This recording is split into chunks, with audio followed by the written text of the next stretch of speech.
Aló, muy buenos días con todos. ¿Cómo se encuentran esta mañana? Esta mañana fría. Buenos días, Juan Carlos. Hola Juan Carlos. ¿Cómo estás, David? Ya, ¿Qué Juan más? Carlos, ¿cómo estás? ¿Qué más, Bruno? ¿Cómo vas? ¿Qué tal el pilotaje? Bien, ya en 2 semanas me toca volver a hacer unas horas. Bueno, qué bien, chévere. Bueno, el día de hoy vamos a terminar los temas de carga axial, hablando acerca de concentraciones de esfuerzos y esfuerzos térmicos, ¿no? Entonces, empecemos más que todo por los esfuerzos térmicos, ¿no? Cuando nosotros hablamos, o si yo les digo, por ejemplo, a ustedes, que un elemento, no sé, una barra de acero, ¿sí? La sometemos a calor, ¿qué le pasa a la barra? ¿Cuál es el fenómeno? Se expande. Se dilata. Se dilata, se expande, en últimas se hace más grande, ¿no es verdad? Y si yo la expongo a un frío extremo de congelación, pues la barra le ocurre lo contrario, ¿no es verdad? ¿A todos los materiales le ocurre lo mismo? ¿Qué opinan? la madera creo que tiene un comportamiento inverso. El ¿Cómo? agua tiene un comportamiento inverso. El agua tiene un comportamiento inverso, pero realmente el agua, digamos que es un material supremamente raro, ¿no? Porque cuando se congela aumenta su volumen, ¿no?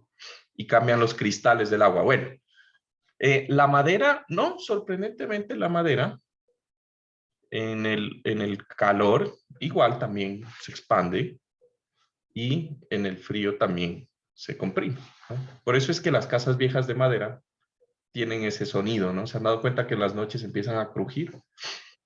Es por la contracción, ¿no?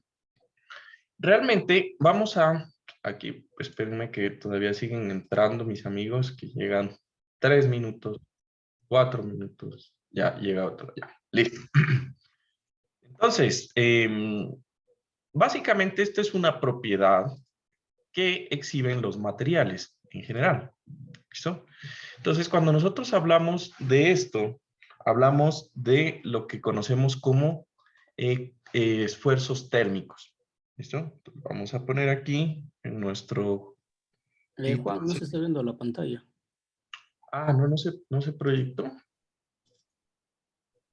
Ah, dame un segundo. Ahí dice que estoy proyectando, pero no sé. Dame un segundo.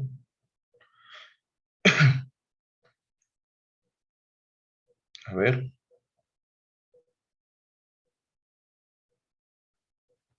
Ahí sí. Ahí sí. Ahí sí. Ahí sí, ¿no? Ya. Entonces, vamos a poner esfuerzos térmicos.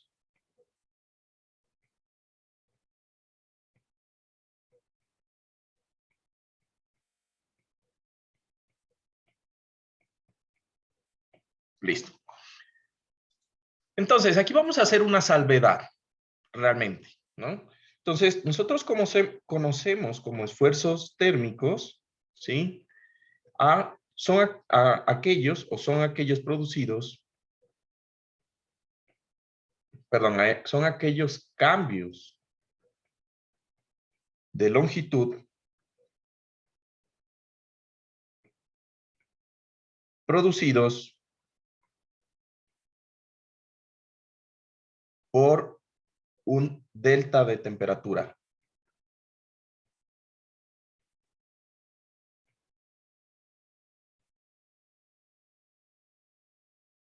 Ahora, pudiera decir una variación de temperatura, pero quiero que quede claro que es el delta de temperatura, ¿no? Ahora, vamos a decir también que existen dos tipos, ¿no? Existen dos tipos, ¿ya? Los producidos por cambios de temperatura constante.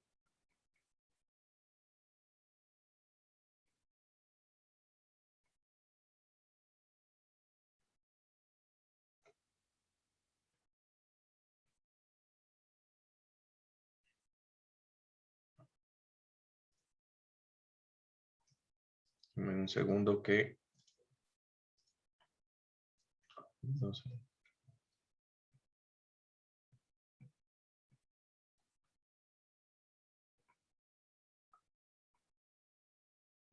los producidos por cambios de temperatura constante y los producidos por gradientes de temperatura.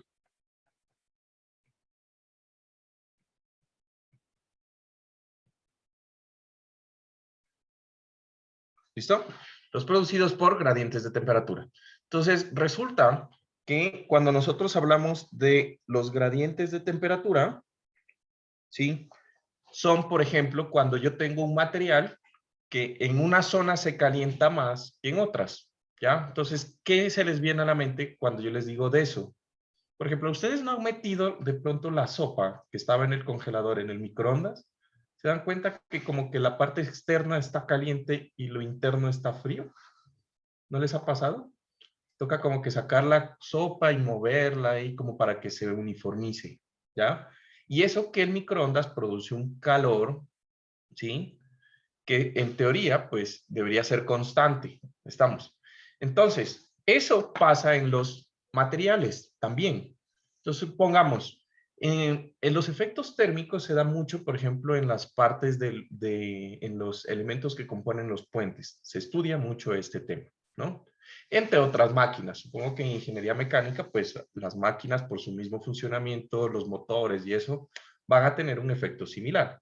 Pero para que me entiendan, supongan que ustedes están sobre un puente metálico y está haciendo un sol de esos bien buenos, ¿no?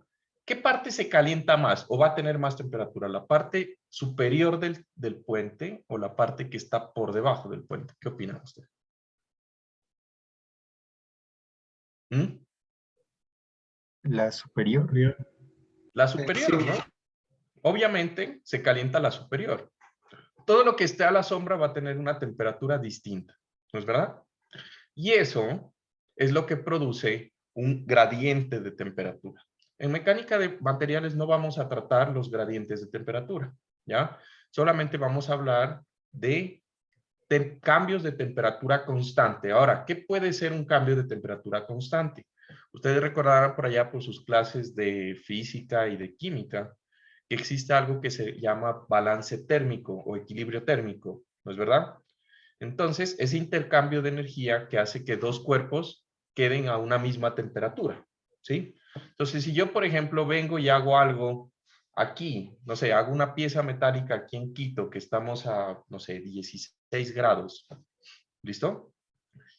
Pero la voy a instalar en Manta, que está a seguramente unos 22 grados, pues el cambio de temperatura del equilibrio térmico que existe con el ambiente en Manta, pues va a hacer que al final toda la pieza metálica pues quede a una misma temperatura, ¿ya? Eso es algo que quiero que entiendan. Estamos hablando de ese tipo de cambios de temperatura, ¿ya? En el ejemplo que les di, hay un gradiente de temperatura, ¿ya? Yo puedo calcular cuánto se va a, y aquí va la pregunta, si yo hago una pieza metálica aquí en Quito, que estamos a, pongámoslo fácil, 15 grados centígrados, en esa temperatura se hace la pieza y se miden sus dimensiones. Y la voy a poner a Manta, que está a, pongámoslo fácil, 25 grados, que no ha de ser tanto, pero pongámoslo fácil. ¿Cuánto fue la variación de temperatura? 10 grados. 10 grados, ¿ya? Y eso es lo que yo llamo el delta de temperatura. ¿Listo? ¿Se entiende? Entonces, el material, ¿qué? ¿Se va a expandir? ¿Se va a hacer más grande o se va a hacer más pequeño la pieza? ¿Qué opinan ustedes? Se expande. Sí, expandir. Se debería hacer más grande. ¿Por qué? Porque pues pasé de una temperatura base inicial menor a la final. ¿Estamos de acuerdo? Ahora, si por ejemplo hago la pieza aquí en Quito y me la llevo a Papayacta, ¿no? No sé si se han ido a Papayacta, esa vaina es frío y a veces se congela. Pues va a ser un gradiente de temperatura o un delta un delta de temperatura, pues que va a ser una disminución de temperatura. ¿Listo? Entonces, tengan en cuenta esas dos cosas que son súper importantes. Ahora, Juan Carlos, una pregunta. dime.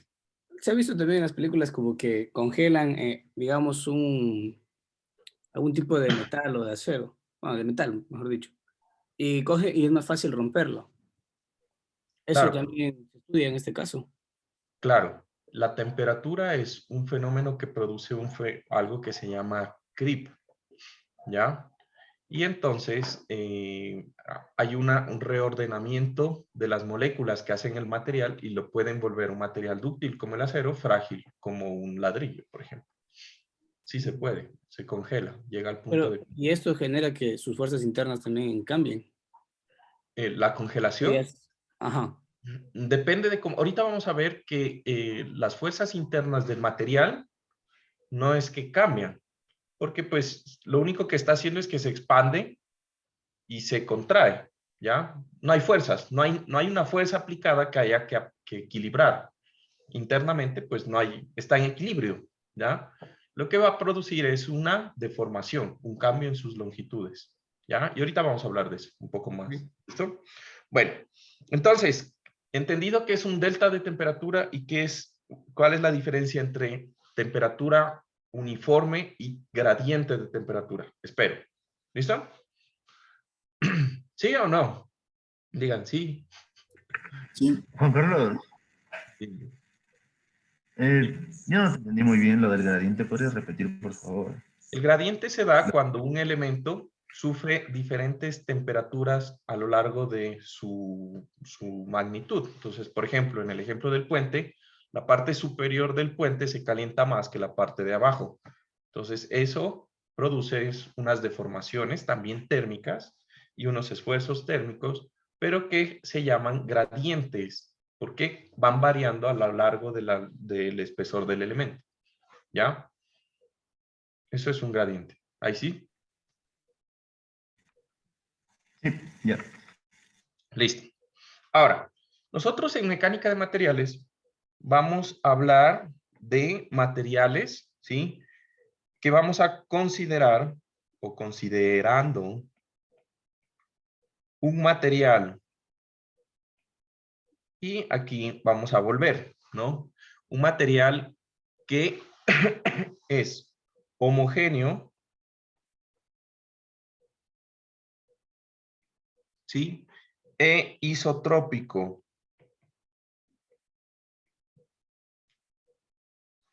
¿sí? Considerando un material homogéneo e isotrópico, el cambio de su longitud debido a un delta de temperatura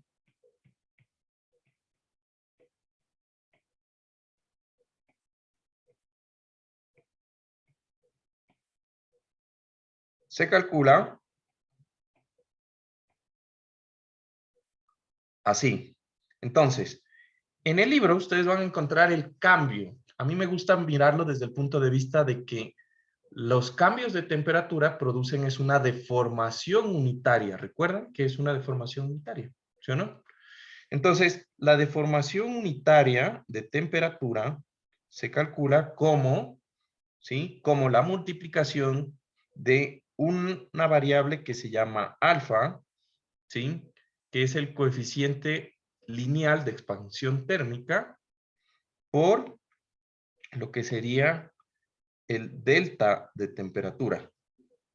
¿Listo? Que es el cambio de la temperatura de la inicial a la final, en donde pues estamos analizando nuestro material. ¿Listo? Entonces, como nosotros sabemos que una deformación unitaria está en unidades de, ¿qué dije?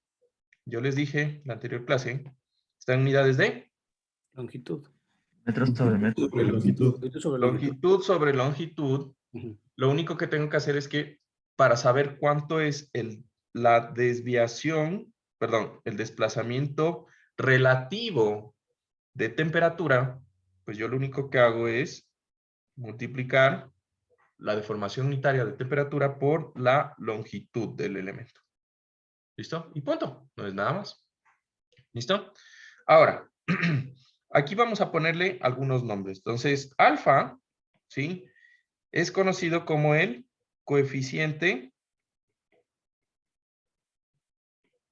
Y aquí vamos a decir lineal de expansión térmica.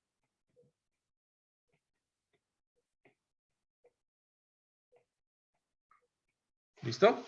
Entonces, fíjense en la ecuación, ¿sí? En la ecuación, ¿en qué unidades debería estar el coeficiente de expansión térmica para que multiplicados por una temperatura me dé una dimensión adimensional? O sea, recuerden que aunque nosotros sabemos que esto es longitud sobre longitud, en últimas sería sin unidades, ¿no? La deformación unitaria.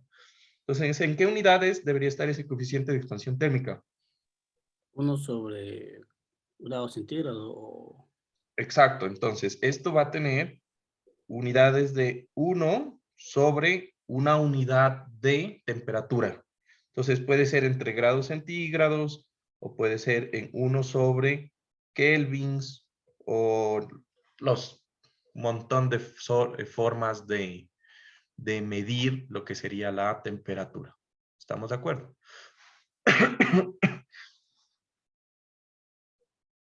Ahora, el siguiente.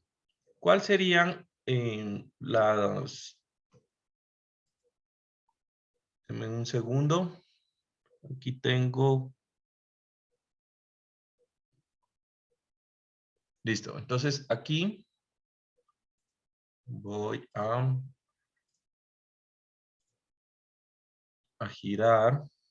Ya. Entonces, aquí tengo unos valores representativos, ¿no?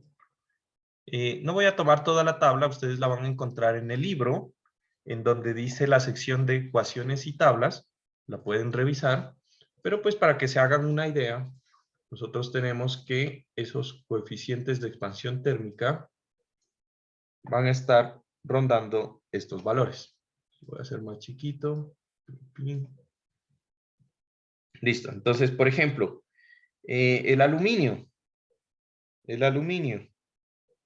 Entonces, el aluminio tiene un coeficiente de expansión térmica de 23 por 10 a la menos 6 grados, 1 sobre grados centígrados. ¿Sí? Entonces es prácticamente se expande, pero bien poquito. ¿Listo? Ahora, tenemos también ahí en la tabla otros tipos de acero y más o menos van a darse cuenta pues de que están en ese orden de magnitud, ¿no? Pero, por ejemplo, para los materiales metálicos, nosotros tendríamos también para los civiles algo que nos interesa, que sería el coeficiente de expansión térmica del hormigón, ¿ya? Y resulta que el hormigón, nosotros estudiamos esto, más que todo porque el hormigón tiene un problema, y es que el hormigón se agrieta porque es frágil, y bajo de pequeñas deformaciones de temperatura, el hormigón coge y se fisura. Y el problema de que se fisure el hormigón es que cuando, por ejemplo, llueve, se filtra el agua, les cae en el techo, bueno, un poco de cosas que no queremos como ingenieros. ¿Listo? Entonces, el hormigón tiene unos valores, ¿sí? Que están rondando, pues, los 11 por 10 a la menos 6 grados sobre centígrados, ¿sí? O sea, el acero, pues, es prácticamente el doble, se expande o se expande o contrae el doble de lo que sería el hormigón. ¿Listo? ¿Estamos de acuerdo? ¿Hasta ahí? ¿Bien? Bueno. Ahora, Profe, una pregunta. ese es el coeficiente de expansión delta de temperatura. Nosotros lo vamos a calcular como la diferencia entre, ¿sí? La diferencia entre la temperatura inicial. Juan Carlos, ¿estás escribiendo? no se ve. Sí, estaba escribiendo, pero ahorita se salió, no sé. Qué raro. A ver. Entonces vayan anotando, estoy dictando, ¿no? Entonces el delta de temperatura es la diferencia entre la temperatura inicial. No sé, a ver, vamos a ver algo pasó aquí.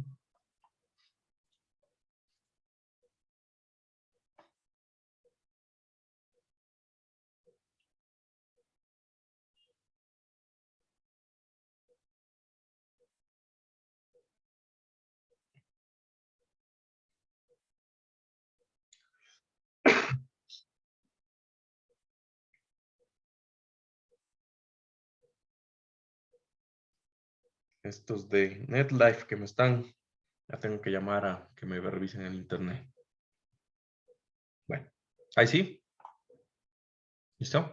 Entonces, es la diferencia entre la temperatura inicial, en donde, y esto es importante, se mide la longitud L del elemento. ¿Listo?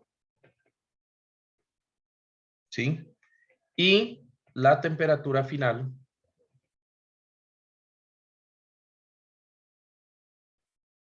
¿todavía se está viendo la tabla?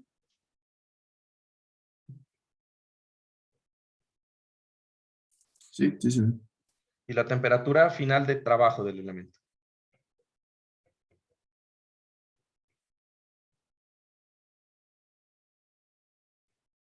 ¿Listo? Entonces el delta de temperatura, pues a grandes rasgos va a ser la temperatura final menos la temperatura inicial.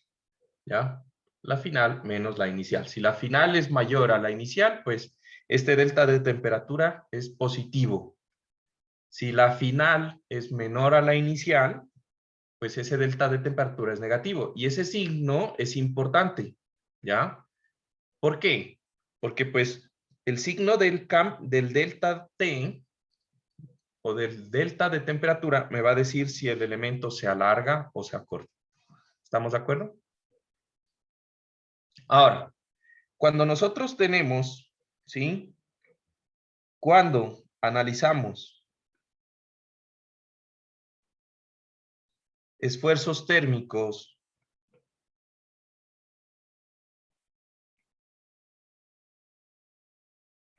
en estructuras isostáticas,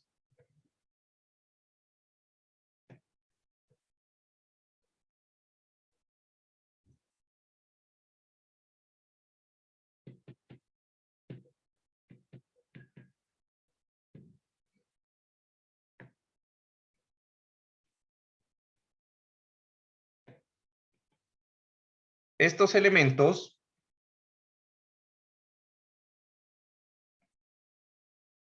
y lo voy a poner en verde, no sufren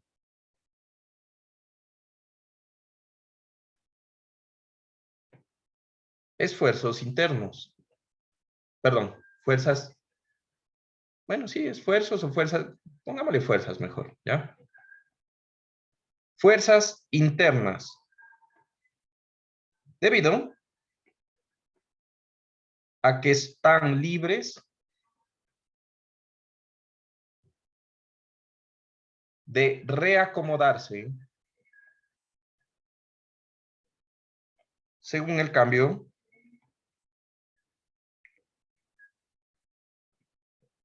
de su longitud. ¿Listo? Entonces, en estructuras isostáticas no pasa nada. Entonces, imagínense una viga simplemente apoyada. Eso es una estructura isostática. ¿Estamos de acuerdo?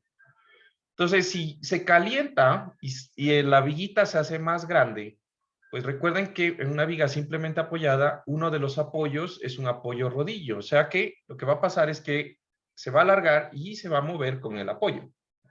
No va a pasar nada. Ahora, si yo tengo, por ejemplo, una estructura isostática como una viga en voladizo, empotrada en la pared, ¿no? Eso es otra estructura isostática, ¿estamos de acuerdo? ¿No? Entonces, ¿qué pasa? Se alarga, de un extremo está libre, pues se hace más grande y pues no pasa nada, cambia de longitud. Otra estructura isostática, las armaduras que analizábamos. La misma historia, sus elementos se expanden ¿sí? Se hacen más grandes y no pasa nada en la estructura, ¿ya? ¿Qué más? ¿Qué vimos? Isostáticos, pórticos, ¿no? Pórticos con rótulas, vigas con rótulas, todo lo que hayamos visto en estática, que eran estructuras isostáticas, todos los ejemplos que solucionaron, no pasa nada, ¿listo? Los elementos cambian de forma, ¿sí?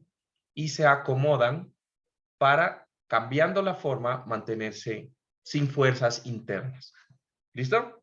Sin embargo, en estructuras hiperestáticas,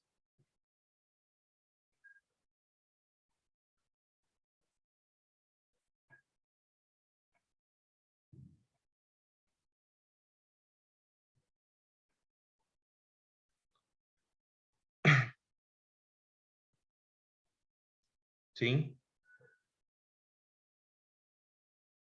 Se producen, y lo voy a poner en rojo, altas fuerzas internas.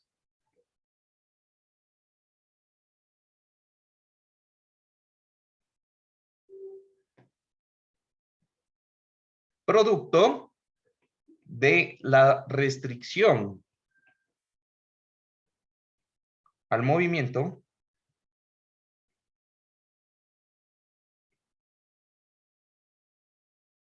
y deformación térmica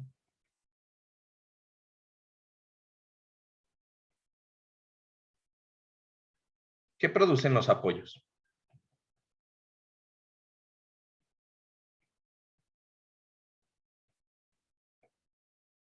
¿Listo? Entonces, el problema es cuando existen estructuras hiperestáticas. Cuando existen estructuras hiperestáticas, sí hay un montón de esfuerzos internos. ¿Listo? Dentro de la estructura. Entonces, por ejemplo, en el diseño, nosotros vamos a tener que siempre estar conscientes de esto. Digamos que en los civiles, ustedes no sé si se han dado cuenta que cuando ustedes se acercan a los puentes, hay como unas franjas, unas separaciones entre la carretera y el puente, que uno siempre golpea, pasa uno golpeando, ¿no? Entonces usted dice, bueno, es que ¿por qué el ingeniero no hizo que eso quede pegado? Pues porque cuando se caliente el puente, va a producir una fuerza que va a romper y va a levantar el pavimento, ¿me entienden?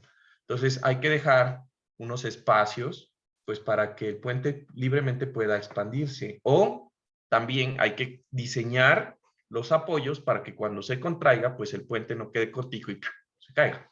¿Estamos? Así también en las uniones. Las uniones, por ejemplo, de tuberías. Las tuberías, pues, absorben bastante calor. Y en el momento en que se expandan, pues, las uniones se pueden desencajar y, bueno, todo ese tipo de cosas. ¿Listo?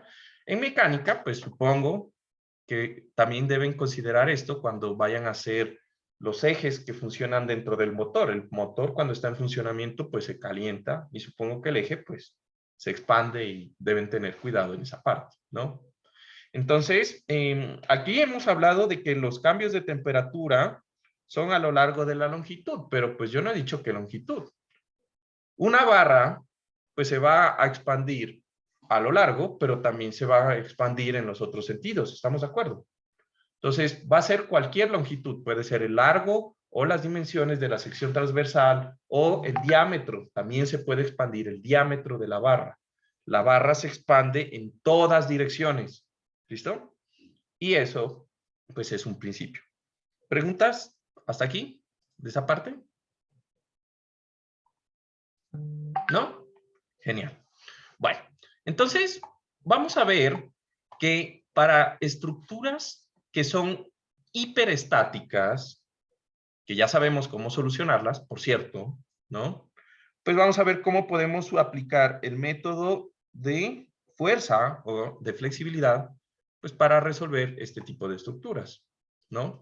Entonces vamos a suponer que tenemos esta barra, ¿sí? Y esta barra de acero está hecha de acero A36. Y de pues este acero ustedes se van a cansar de escuchar de este acero cuando lleguen a a los civiles a diseño de estructuras de acero, ¿no? Entonces vamos a decir que esta estructura se hizo, ¿sí? A una temperatura de 30 grados. O sea, la temperatura inicial es de 30 grados centígrados. ¿Listo? Y en esa temperatura se cortó una barra de 1 metro de este material y se lo empotró en los dos extremos. Se entiende que eso está empotrado en A y B. ¿Estamos de acuerdo? ¿Listo? Ahora, ¿cómo? Lo que nosotros queremos saber es, ¿sí? Lo que nosotros queremos saber es, ¿qué pasa, ¿sí? Cuando nosotros calentamos esta barra o este sistema uniformemente hasta llegar a los 60 grados. ¿Listo? ¿Qué pasa? Pues en la estructura. Bueno, entonces, estamos de acuerdo que este es prácticamente el ejemplo que nosotros vimos la clase anterior, pero no estoy aplicando fuerzas. Bueno, en teoría estaría aplicada la fuerza del peso propio de la barra. ¿Estamos de acuerdo? En algún lado, pues la barra se está sosteniendo el peso propio, ¿ya?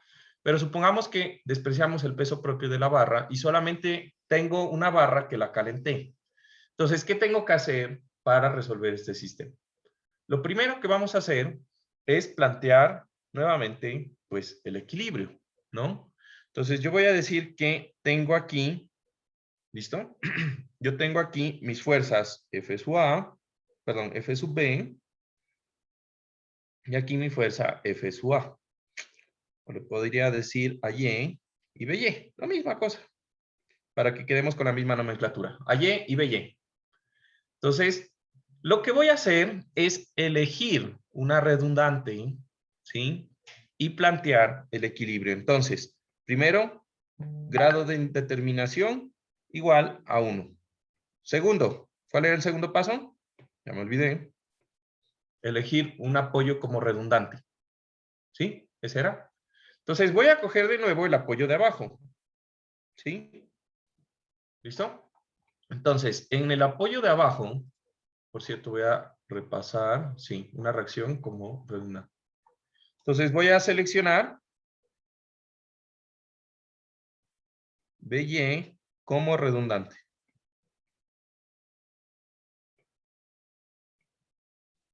Tercero, al sistema, le voy a quitar, ¿sí? La redundante. Entonces, voy a tener un sistema empotrado, en donde tengo aquí mi elemento y le quito el empotramiento en la parte de abajo. ¿Listo? Y ahora tengo que calcular la deformación en el punto en donde yo, pues, perdón, en el punto en donde yo tengo la redundante. Entonces, como ese delta de t, ¿sí? Voy a calcular delta de t va a ser igual a 60 grados centígrados menos 30 grados centígrados. Delta de t va a ser igual a 30 grados centígrados. Positivo. ¿Estamos de acuerdo? Esa barra se va a, entonces, a alargar. ¿Estamos de acuerdo? ¿Listo? Entonces, yo tengo aquí mi deformación, mi delta de temperatura. ¿Listo? ¿Cómo lo calculo? Pues ya sabemos, yo calculo primero la deformación unitaria de temperatura, que va a ser el alfa por el delta de temperatura. ¿Listo? Y para ese alfa me voy a ir a la tablita del libro. Entonces, en la tabla del libro, en donde aparece tablas y ecuaciones, me va a dar el valor de cuánto es ese coeficiente de expansión térmica, ¿no? Entonces, me dice que el alfa es igual a 12 por 10 a la menos 6, 1 sobre grado centígrado.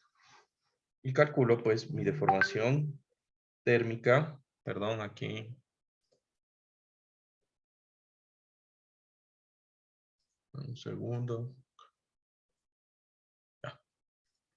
Listo. Entonces, ¿cuánto sería mi delta de temperatura?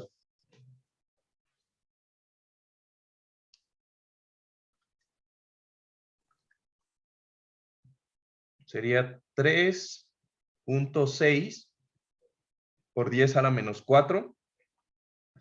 Y ya sabemos, esto es centímetro sobre centímetro, metro sobre metro, lo que sea, pero lo voy a dejar sin unidades. ¿Listo? Mi deformación por temperatura, entonces, va a ser igual a la longitud, que será 1 metro, ¿sí? Por mi 3.6 por 10 a la menos 4. Que sería 3, bueno, pongámoslo así, 0.36 milímetros. ¿Estamos de acuerdo que 0.36 milímetros? ¿Sí? 0.36 milímetros. ¿Estamos? Ya. Entonces, eso es lo que cambió de temperatura, debido a la temperatura, mi sistema. Pero ojo, esto, como la barra no está libre, ¿sí? Yo tengo que coger y ponerle la restricción al movimiento, que sería el 4, ¿no? Entonces ahora yo voy a coger y voy a analizar la misma barra.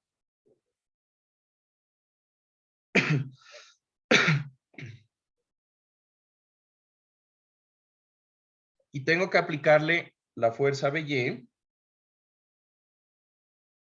para que produzca una deformación unitaria de esa magnitud, delta B, ¿sí? Que haga que el sistema quede de la misma longitud, de 1 metro. ¿Estamos de acuerdo? Estoy haciendo lo mismo que hicimos la clase anterior. ¿Estamos? ¿Se entiende que es lo mismo, no? ¿Hay preguntas? ¿O todo bien? ¿Todo bien? Bueno, entonces aquí voy a plantear mis ecuaciones, ¿no? Primero, por equilibrio, yo tengo de este sistema, del sistema original, yo sé que si hago la sumatoria de fuerzas en Y, haciendo sumatoria de fuerzas en Y igual a 0, yo sé que AY, ¿sí? Debe ser igual a BY. Y deben ser de diferente, o bueno, mejor dicho, para no confundirlos. Así como planteé las ecuaciones, sería que AY más BY tiene que ser igual a 0. ¿Sí? Entonces, lo que quiere decir es que por aquí alguna de las dos está al contrario. ¿Sí o no? Alguna de las dos, pues, tiene un signo opuesto. ¿Ya? Entonces, dejémoslo así, pues, para no dañar. Por equilibrio. Por compatibilidad de deformación,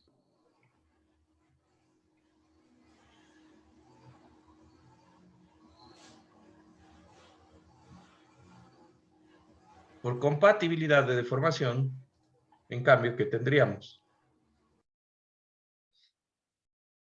Tendríamos que la suma entre el sistema 1 y el sistema 2 de deformaciones debe ser igual a 0. Lo que quiere decir que delta de temperatura más delta producido por la reacción debe ser igual a 0. ¿Listo? Y entonces reemplazo.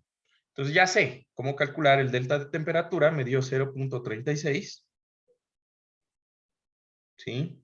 Milímetros más, ¿sí? La fuerza BY por la longitud, que es 1 metro, o 1000 milímetros, para que me quede todo en milímetros, sobre el módulo de elasticidad del acero,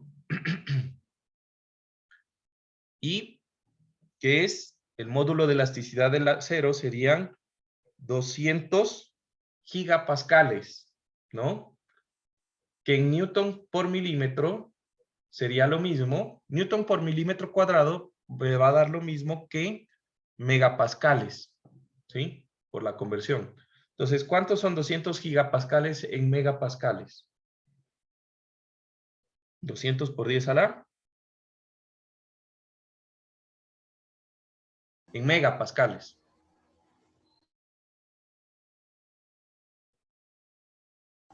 Por 10 al cubo, ¿no? Por 10 al cubo.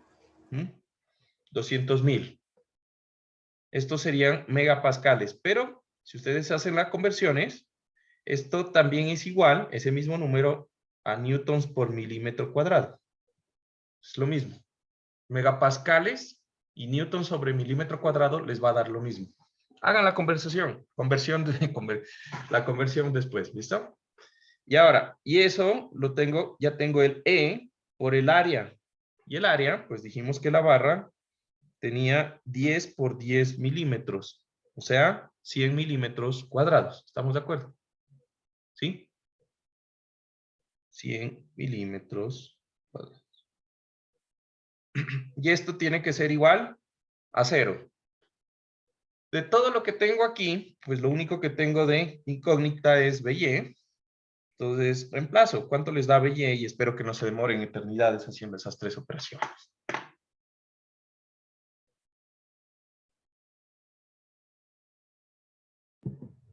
Profe, una pregunta.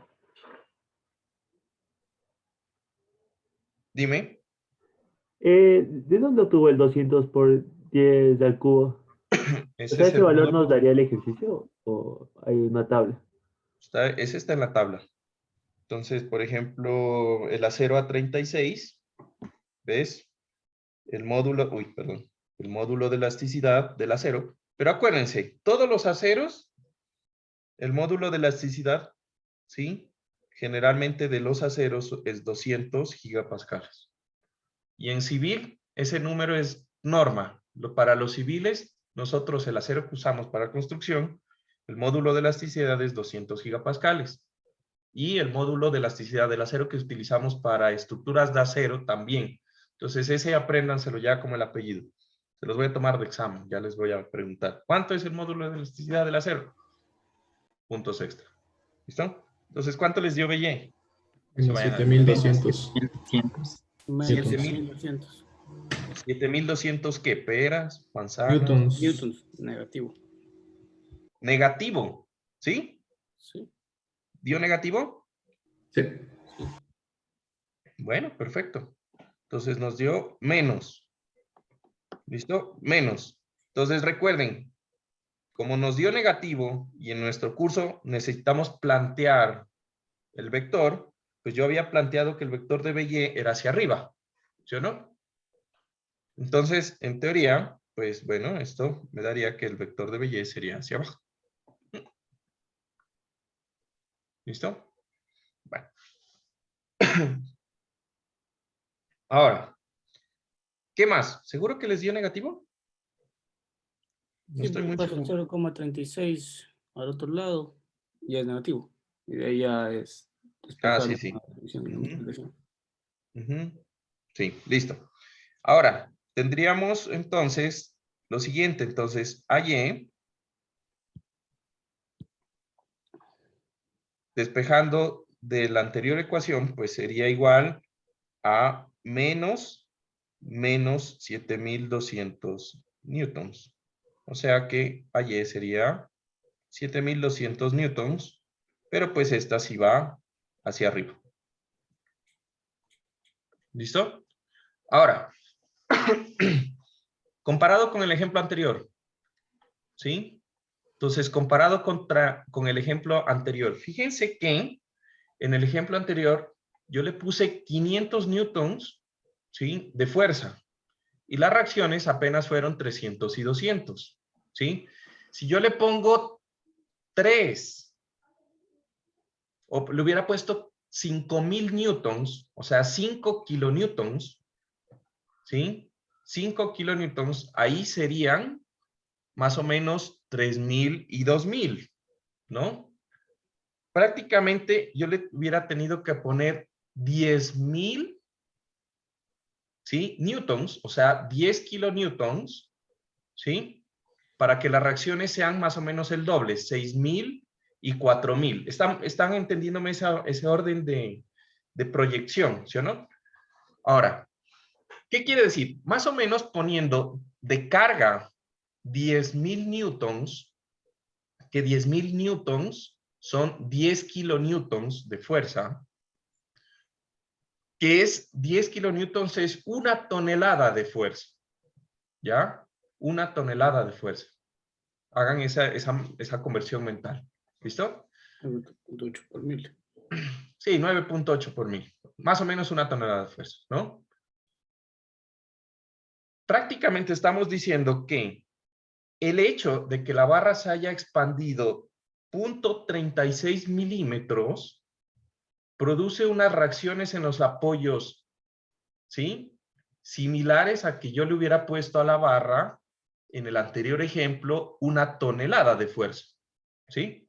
Entonces, ¿ven que es supremamente grande? O sea, los cambios de temperatura y los esfuerzos por temperatura tranquilamente pueden romper muchas cosas, ¿sí? Es más, yo aquí tengo en mi casa el vidrio de la ventana está roto por el efecto de la temperatura. Aquí hace un sol brutal. Y cuando trata de expandirse el vidrio, no puede por el marco, y es un vidrio muy grande y se rompe siempre. Ese vidrio se rompe siempre. Y es por eso, ¿no? Entonces, hagan de cuenta que en estructuras es súper importante el efecto de la temperatura. ¿Preguntas hasta ahí? ¿Todo bien? ¿Todo claro? Bueno, ahora, vamos a hablar de lo que serían las concentraciones de esfuerzos, ¿sí? Expandiendo un poco lo que vimos al inicio. Entonces, ¿quién recuerda qué eran las concentraciones de esfuerzos? Este sería el tema 2.7. 2.7. Concentraciones de esfuerzos. ¿Ah? ¿Cuándo vimos concentraciones de esfuerzo? ¿Cómo se llamaba? ¿El principio de qué?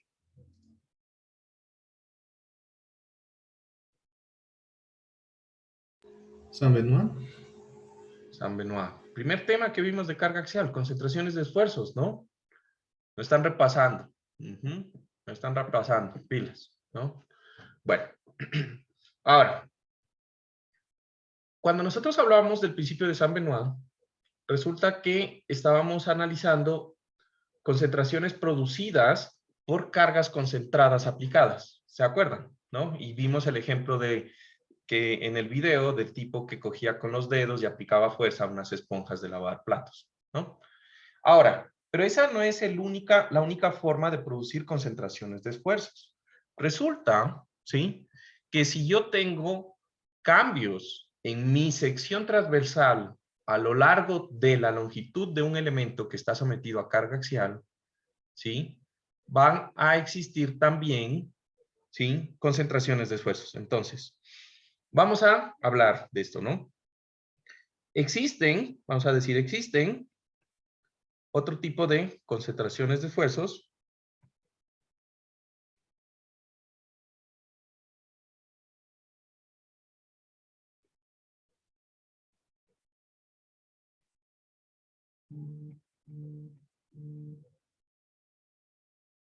que son producidos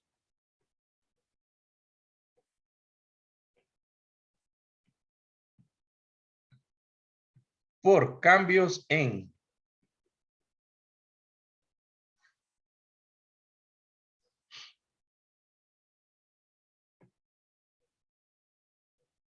el área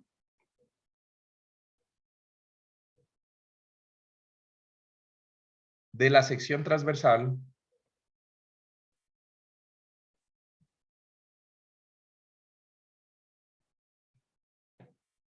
de elementos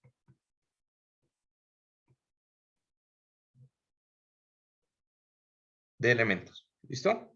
Ahora, puede ser un elemento que esté sometido a carga axial, a cortante, a flexión, no importa. Siempre que hay cambios en la sección transversal, van a existir concentraciones de esfuerzos producidos para estos. ¿Listo? Sin embargo, nosotros en mecánica de materiales nos vamos a mirar o a concentrar en los producidos en elementos sometidos a carga axial, ya sea de tensión o de compresión, realmente no interesa. ¿Listo? Entonces, ¿a qué me refiero? Supónganse que ustedes tienen, por ejemplo, un elemento de barra, el cual el elemento va a estar o va a tener la siguiente característica, ¿no? ¿Listo? tenemos una barra, como la que se mira en la imagen, pero fíjense que en la barra existe un hueco. Generalmente, siempre que hay huecos o cambios en la forma, van a existir concentraciones de esfuerzos, ¿no? Entonces, ahí tengo hecho la marca de la cuadrícula para mirar cómo se deforma el elemento. Y tengo el orificio. Entonces, estamos de acuerdo que esto debe estar en equilibrio, ¿sí o no? Entonces, si yo hago o paso un corte justamente por el centro del hueco, ¿sí? La sección transversal va a ser menor a si yo pasara un corte por un punto diferente. ¿Estamos de acuerdo? Entonces, ¿en dónde hay más área? En el corte AA, que es a través del orificio, área en el corte, o en el corte BB que estoy dibujando por acá. ¿Dónde hay más área? Bebé. BB. En BB, ¿no es verdad? ¿Dónde hay más esfuerzo? ¿En AA o en BB? Bebé. BB. En BB. ¿Por qué? Porque recuerden que este sistema debe estar en equilibrio. Por lo tanto, toda la fuerza N, ¿sí? Debe pasar a través del plano AA por el área que esté ahí, para que el sistema esté en equilibrio. ¿Estamos? Lo que quiere decir que al haber menos área, pero la misma fuerza, va a haber más esfuerzo. ¿Estamos de acuerdo? Por la propia relación de que el esfuerzo es fuerza sobre área. Si yo disminuyo el área, pues hay más esfuerzo. ¿Listo? ¿Se entiende esa parte? Entonces, este tipo de esfuerzos, lo que me va a producir son una distribución de esfuerzos que ya no es homogénea. Aunque las fuerzas estén aplicadas en la zona de deformaciones homogéneas, debido a que hay un hueco, ya no van a producir deformaciones ni esfuerzos homogéneos. Entonces, los esfuerzos realmente van a tener una característica así. Van a ser mucho más grandes cerca a los bordes del orificio. ¿Estamos de acuerdo? Eso es importante. ¿Dónde son más grandes? Cerca a los bordes de los orificios. ¿Listo? Y debido a que hay esa concentración de esfuerzos más grande, ¿sí? También hay un cambio en la forma como el elemento se distorsiona. ¿Listo? Y ocurre este tipo de deformaciones que yo miraría en mi elemento.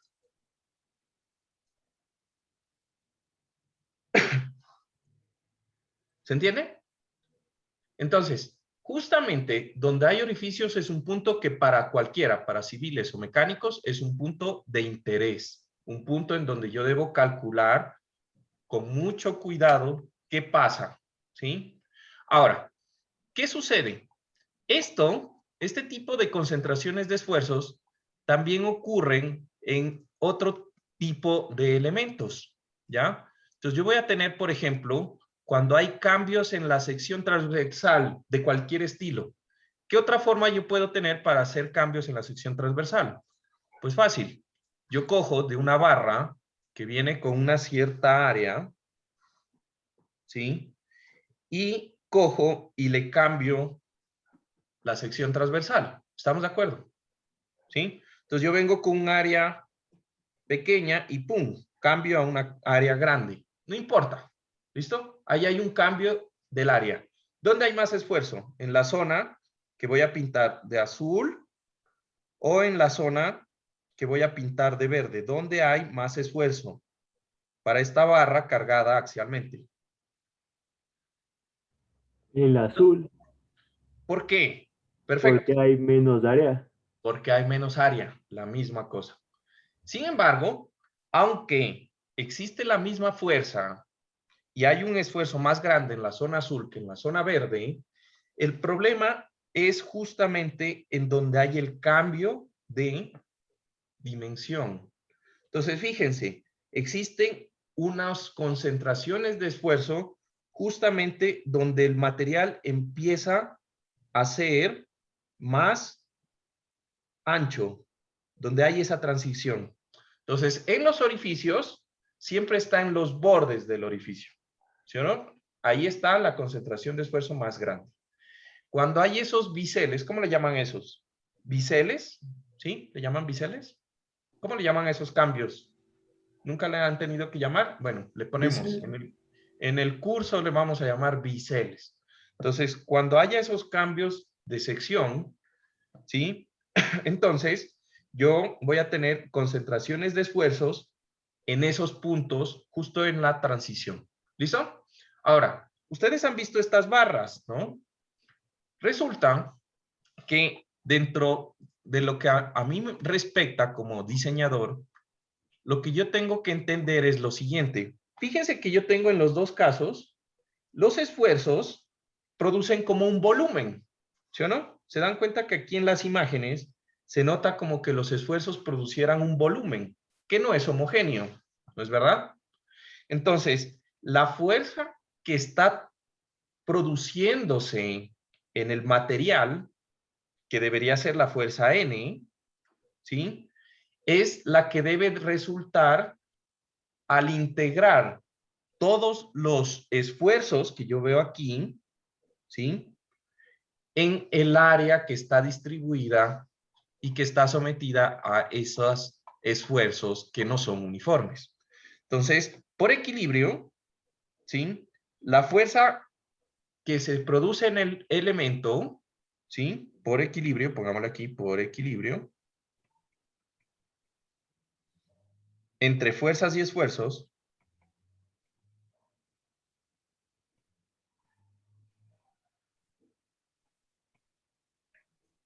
la fuerza N que está viajando por el elemento debe ser igual a, entonces yo voy a coger y en el área, en estos elementos, yo voy a coger un pequeño elemento de diferencial de área. Y a ese pequeño elemento diferencial de área, voy a mirar cuál es el esfuerzo que está asociado a ese punto. Recuerden que el área tiende a ser 0, ¿sí? Algunos puntos van a tener un esfuerzo máximo, algunos puntos van a tener un esfuerzo menor, ¿sí? Pero entonces yo lo que voy a hacer es que voy a integrar a lo largo de toda el área, ¿sí? El esfuerzo que hay en cada cuadrito de área y lo voy a multiplicar por el diferencial de área. ¿Estamos de acuerdo? ¿Listo? Esta ecuación que yo estoy planteando es igual, es totalmente igual a que yo coja y calcule el volumen de esa figura de esfuerzo. ¿Listo? Entonces, ¿cómo calcularían si, digamos, si el esfuerzo es uniforme, en donde el esfuerzo es uniforme en todos lados y es igual al esfuerzo promedio o al esfuerzo average, ¿sí? ¿Cómo yo calculo el volumen de ese esfuerzo? Pues fácil, ¿sí o no? Si yo les digo que esto es la distancia A y esta es la distancia B, pues el volumen sería A por B por el esfuerzo promedio. ¿Estamos de acuerdo? Porque eso se vuelve un cubito, ¿sí? El problema es que debido a las concentraciones de esfuerzo, este volumen ya no es uniforme. ¿Se entiende? Entonces, ojo, de aquí tienen que sacar lo siguiente. Si yo quiero saber cuál es la fuerza que se está produciendo, ¿sí? Debido a que a un área está sometido a un esfuerzo, lo que hago es calcular el volumen de la figura que representa el esfuerzo. Y punto. Ahora, esa fuerza, ¿dónde la ubico? Esa es la otra cosa que necesitamos entender. Como es una resultante, la resultante de esa fuerza N se ubica en el centroide del volumen de esfuerzo. ¿Sí? Entonces, para un elemento que es así, que es totalmente uniforme, ¿dónde está el centroide de ese volumen? ¿Dónde está el centroide de ese volumen? Pues justamente, pues en la mitad. ¿Sí o no? En la mitad, ¿no es verdad? Y de este otro volumen, ¿dónde quedaría? A ver, les voy a probar el Igual en la conocimiento mitad. que adquirieron en estática. El centroide de este otro volumen, ¿dónde quedaría? Lo pueden saber solamente por verlo. Igual en la mitad. Igual la mitad. Ajá. Exacto. ¿Por qué? Es un cubo. No es un cubo, mira. Tiene una forma así. Ah, ya, ok. De esto. No es un cubo. ¿Estamos de acuerdo? No es un cubo. Ese es el problema, pues. Cuando hay concentraciones de esfuerzos, no es un cubo. ¿En dónde queda? La respuesta sí, es en la mitad. Pero no saben por qué. O no Es recuerdan por por qué. simetría. Por simetría, perfecto. Porque es un elemento doblemente simétrico. Y por lo tanto, el centroide de esa figura debe pasar por los ejes de doble simetría. ¿Recuerdan eso? ¿Vieron en estática? Estoy seguro, porque a algunos les di yo. ¿Listo? Entonces, ¿se entiende esta ecuación?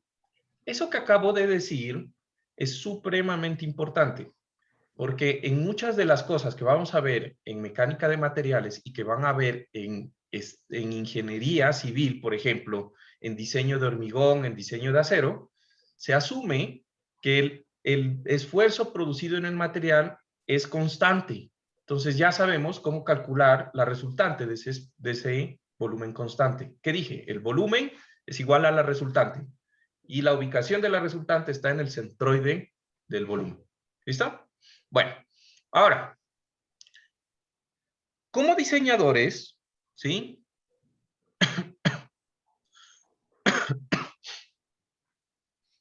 Como diseñadores, nos interesa saber el valor máximo de esfuerzo.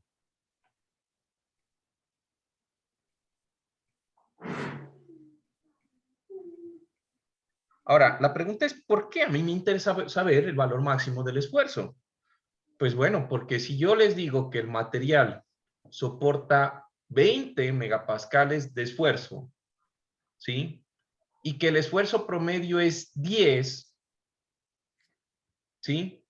Pero el esfuerzo máximo es 25 en los puntos de concentración de esfuerzo. ¿Ustedes qué piensan? ¿Está bien diseñada la pieza con ese material? ¿Por qué? Argumenten su respuesta. ¿Puedes repetir, por favor, la Ya, pregunta? entonces supongan, yo les digo, en esta pieza, ¿sí? En esta pieza, el esfuerzo en la parte, el material aguanta, pongámoslo así, aguanta 20 megapascales. ¿Listo? En la zona verde, el esfuerzo es menor y es 10 megapascales. En la zona azul, el esfuerzo que es mayor, es 15 megapascales. ¿Sí? Está bien. Hasta ahí está bien la pieza, ¿sí o no? Pero como tiene esa forma, el esfuerzo máximo es igual a 22 megapascales en los puntos de esfuerzo máximo, o sea, en este borde y en este borde. Entonces, ¿está bien diseñada la pieza? No. ¿Se dan cuenta? Entonces, las concentraciones de esfuerzo pueden hacer que el material en los puntos de concentración de esfuerzo pues se rompa. ¿Sí? Entonces, imagínense que ustedes tienen, no sé, que tienen algo unido aquí con un perno, que su vida depende de eso, ¿no? Se van a tirar en la tarabita o mi amigo Bruno se tira en paracaidismo y tiene el perno que le sujeta el paracaídas, ¿no? Y pasa por una pieza metálica, ¿sí? Y resulta que ese perno genera un esfuerzo en este punto mayor al esfuerzo que soporta el material.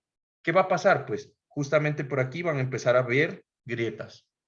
Y en el momento que hay grietas, ¿qué pasa con el área? ¿Ven cómo se va concatenando todo? En el momento en que ese pedacito se rompe, ¿qué pasa con el área en el plano AA? ¿Va disminuyendo? Va disminuyendo, lo que quiere decir que el esfuerzo aumenta ¿De y por qué? lo tanto la concentración de esfuerzo aumenta. O sea, mi amigo Bruno baja en caída libre, ¿no? y se encuentra próximo a su creador. ¿Listo? Bueno, entonces, eso es lo que nosotros tenemos que evitar, ¿ya? Ahora, el problema es, bueno, ¿y cómo yo sé cuánto es el esfuerzo máximo? Porque yo puedo tener una pieza muy grande con un orificio muy grande o, o la misma pieza con un orificio pequeño. Y bueno, yo puedo tener piezas de todos los gustos, sabores y colores. ¿Listo? Entonces, lo que pasa es que aquí, como todo lo de ingeniería es hecho para dummies, ¿sí? Entonces, para esto, utilizamos el factor K, que se encuentra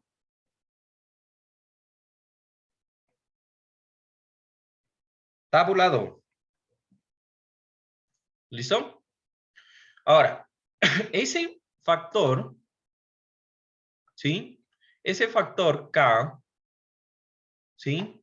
Va a ser igual a la relación entre el esfuerzo máximo, o sea, estamos de acuerdo que este es el esfuerzo de la concentración. O mejor dicho, en los puntos de concentración de esfuerzo.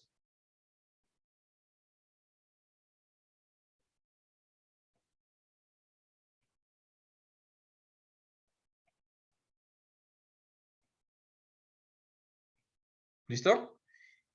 Dividido sobre el esfuerzo promedio. ¿Sí?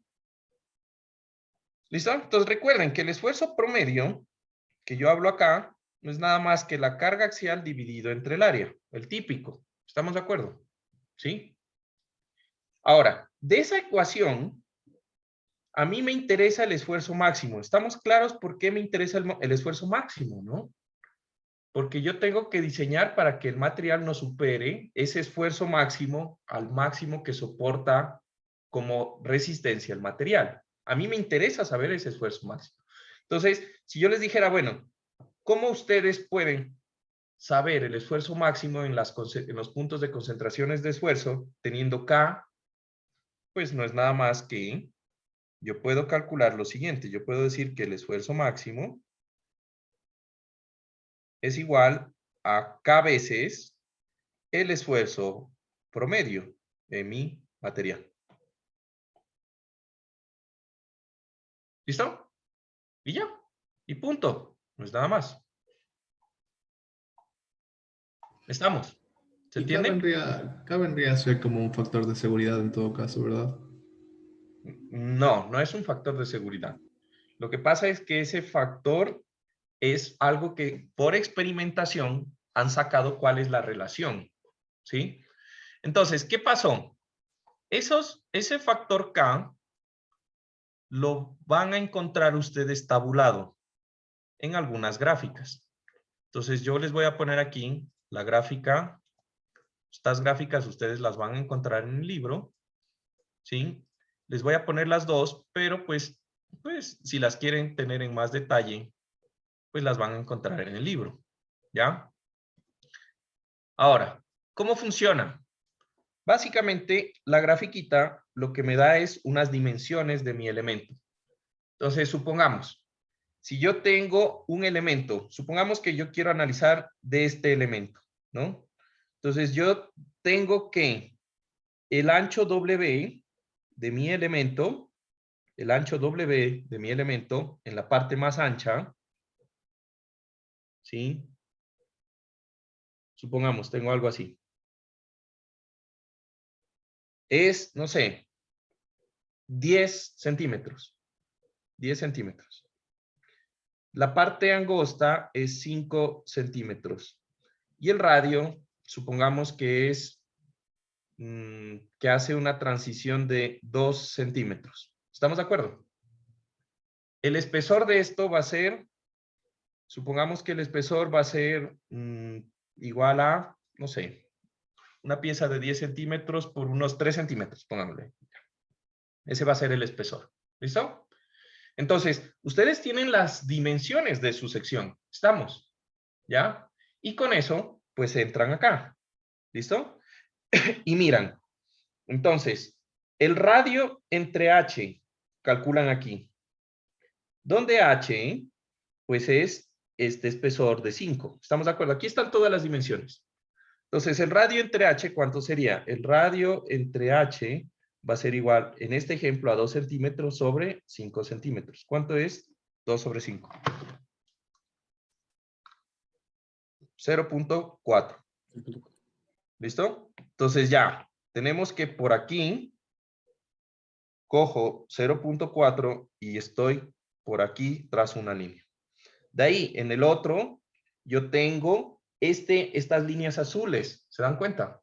Entonces, las líneas azules son, cada línea representa la relación entre W entre H. Entonces, W entre H sería 10, perdón, ponemos W entre H sería igual a 10 centímetros sobre 5 centímetros. ¿Estamos de acuerdo?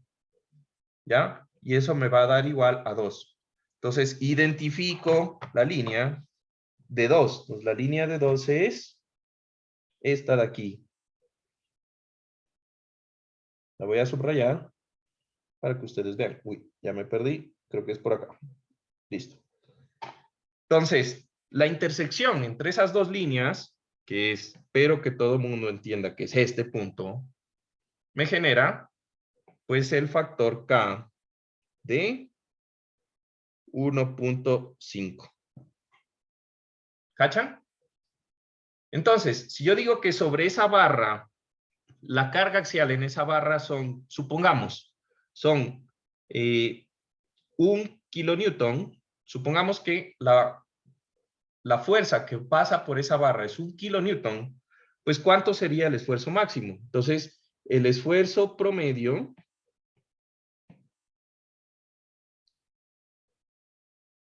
va a ser igual, y aquí me dice cómo calculo el esfuerzo promedio. Va a ser 1 kilonewton sobre H, que sería 0.05 metros, por T, que sería 0.03 metros. ¿Ya? Creo que puse mucho esfuerzo. Ya. Entonces, eso me da 666.7 kilopascales. ¿Estamos de acuerdo? Kilopascales. Ese es el esfuerzo promedio. ¿Sí?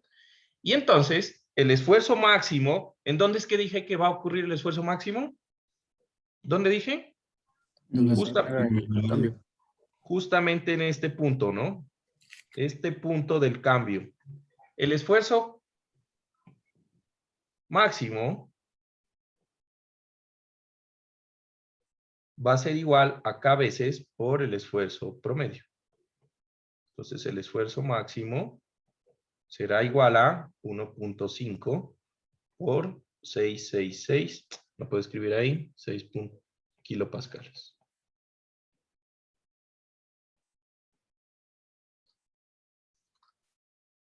Y esto me da 1000 cerrados, ¿ve? Como si lo hubiera calculado de antemano. 1000 kilopascales. ¿Listo? ¿Se entiende cómo funciona esta gráfica? ¿Sí? No es nada más. Hay otra gráfica que tenemos acá. Esa es cuando yo tengo círculos o orificios, ¿no?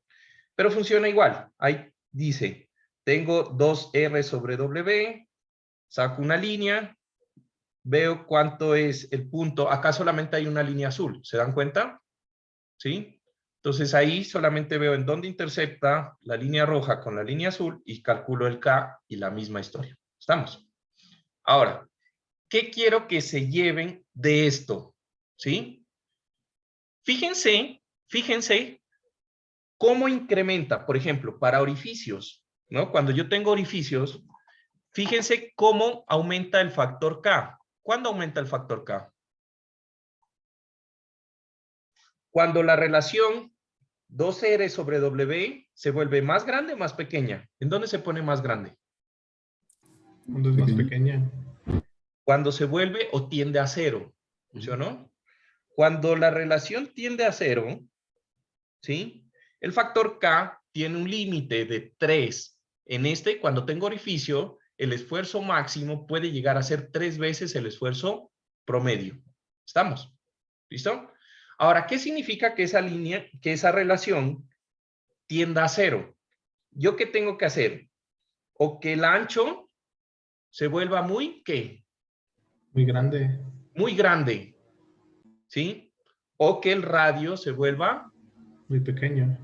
muy pequeño. En últimas, si ustedes imaginan, un ancho muy grande para el mismo diámetro quiere decir que en relación al ancho, pues el orificio es muy pequeño. ¿Estamos de acuerdo?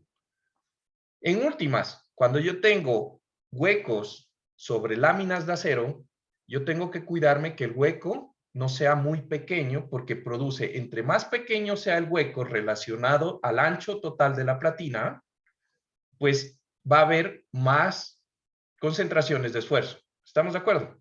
¿Se entendió esa parte? Sencillo, ¿sí o no? Ahora, vamos a analizar el de arriba. ¿Ya? Ojo, yo tengo la misma historia. Tengo varias gráficas. ¿Estamos de acuerdo? Pero todas empiezan a ser el K más grande a medida que la relación de R entre H se vuelve más pequeño. La misma historia. ¿Sí o no? ¿Qué significa que la relación R entre H sea más pequeña? Entonces, lo mismo. Si yo tengo una lámina de un lado con un espesor constante, ¿ya?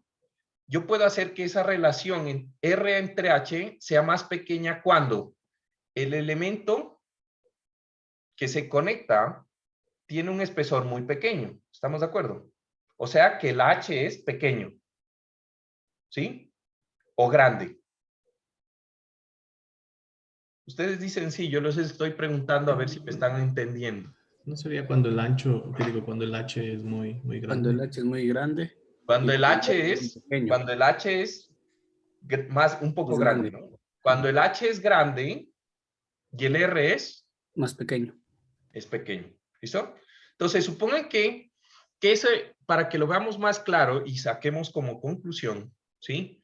Imagínense que yo tengo dos elementos, ¿sí? Uno de un espesor constante y el otro también más pequeño. Y yo quiero hacer la transición entre los dos. La transición yo la puedo hacer con un elemento a 90 grados. ¿Estamos de acuerdo? ¿Sí? Yo puedo hacer la transición total como un elemento a 90 grados. Y aquí les voy a colocar la transición. Entonces, esta transición a 90 grados, ¿qué valor de R entre H me diera? ¿Mm? Lo más próximo a 0. Claro, porque no hay radio de curvatura. El radio de curvatura es 0, ¿sí o no? Entonces, esto sería la relación R entre H igual a 0. ¿Estamos de acuerdo? ¿Sí? Y conforme yo aumento el radio, pues va a tener un cambio un poco más tendido. ¿Estamos de acuerdo? Entre el radio sea más grande, visualmente lo que nosotros vamos a atender es que va a haber un cambio más progresivo entre los dos elementos. ¿Estamos? ¿Sí? ¿Se entiende ese asunto? Listo. Entonces, para relaciones R entre H igual a 0, o sea, una conexión a 90 grados, eso es lo peor que pueden hacer. Porque fíjense que aquí, estos son asíntotas cuando llegan a 0. Estas gráficas se vuelven asíntotas. O sea, una conexión a 90 grados, eso tiene un esfuerzo tan grande que no aparece ni en la gráfica, porque usted no debe hacer elementos sometidos a tensión que estén conectados a 90 grados. Ahí se le va a romper sí o sí. Es más, no sé si se han fijado que en las ventanas, siempre en las esquinas, siempre hay grietas.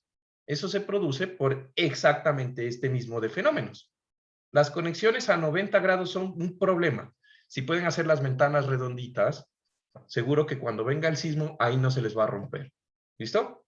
Siempre, en todas las ingenierías, cuando vean conexiones a 90 grados, va a haber problemas. Traten de hacer los biseles. ¿Listo? Entre más grande el bisel, mejor. ¿Sí? Si el radio es 2 veces o es el mismo del ancho, pues ahí ya podemos ver. ¿Se entienden las dos conclusiones? ¿sí? Conexiones a 90 grados nunca, ¿sí? Entre más grande sea el radio de progresión entre las dos conexiones, mejor, menos esfuerzos. ¿Estamos de acuerdo? ¿Sí? Pero el menor esfuerzo que yo puedo lograr también es otra cosa. Fíjense que en las gráficas, por más grande que yo tenga el radio, siempre ya voy a estar rondando entre un 20% y un 40% más de esfuerzo. ¿Ven? Solamente por haber ese cambio en la longitud. ¿Listo? ¿Qué más? Y cuando yo tengo huecos, pues controlar que el hueco respecto al ancho no sea muy pequeño, porque existen concentraciones de esfuerzo que pueden llegar a ser hasta 3 veces, ¿no? Para orificios, limitado a 3 veces. Para cambios de sección, puede llegar a ser infinito si es 90, ¿sí? ¿Se entendió esta última parte? Listo. Entonces, nos vemos de aquí la próxima semana. Para mañana les he dejado unos videos. Espero que ya los hayan ido adelantando. Es más que todo acerca de esto de las concentraciones de esfuerzos para complementar. Y no se olviden la tarea para el día sábado. ¿Listo? Juan, te voy a Juan comentar Carlos, algo. ¿te puedes? No hemos tenido ni una clase de ejercicios. Y nos dijeron, hoy día nos pusieron la noticia que comenzamos el lunes. No es importante, es como que bastante tiempo sin ejercicios. Ya, voy a mirar qué pasó, porque se suponía que ya tenía, justamente les iba a preguntar eso. Tenían que haber empezado esta semana.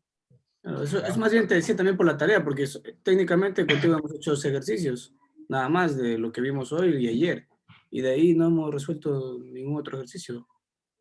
Ya, entonces sí, no se olviden de revisar los ejercicios que están en el libro, ¿no? Que están explicados. Ahí hay un montón. Pero sí voy a hablar con la persona, pues para mirar qué es lo que está pasando, porque en teoría deberían haber empezado esta semana. ¿Qué días tienen ustedes clase de ejercicio? ¿Los mismos días? No. Martes y jueves. Jueves. Martes y jueves. ¿Sí? Listo. Bueno, entonces, listo. Quedamos así. Y Juan Carlos, ¿les gustaría que les aplace entonces un poco la tarea? ¿Para cuándo? Aunque los ejercicios están fáciles. Yo No, no los he revisado, solo decía por lo que en cambio, o sea, lo Uf, estaba viendo Juan, así de reojo nomás. Pero sí, desde el no. lunes ya podías empezar a hacer los ejercicios, dejas para el último. Los ejercicios no están difíciles, pero si quieren les cambio la fecha de entrega de esta primera tarea. Igual, pues para la próxima semana hay otra tarea. ¿O está bien para el sábado? ¿Sí? Pero ¿No? sí, no sé. ¿Sí? Bueno, listo. Entonces, Está bien, yo Juan creo. Carlos, Sí, está ¿qué? bien. No te escuché, perdóname, Cristian. ¿Le escucharon? Yo no entendí. No, solo dije que sí, para este sábado. Está bien, dice. Creo que dice que está bien la tarea. Ajá, solo he dicho que sí. Ya. Bueno, Ajá. listo. Juan Entonces, Carlos, dime. ¿te podrías quedar un rato? O sea, al final para preguntarte algo, es sobre el ¿Sí? deber. ¿Sí? O sea, bueno, también sobre otro ejercicio de aquí. Bueno, entonces, con el resto, pues nos vemos el día lunes. Que tengan un Gracias, excelente Juan. fin de semana. Igualmente, hasta Cuídense, luego. almuercen rico y no festejemos tanto la pérdida de Ecuador ayer. Gracias, Juan Carlos. Hasta luego. Gracias, Juan Carlos. Juan Carlos, gracias. Chao. Juan Carlos, yo también tengo una pregunta de un ejercicio que hicimos hoy día, el de la barra, con las temperaturas.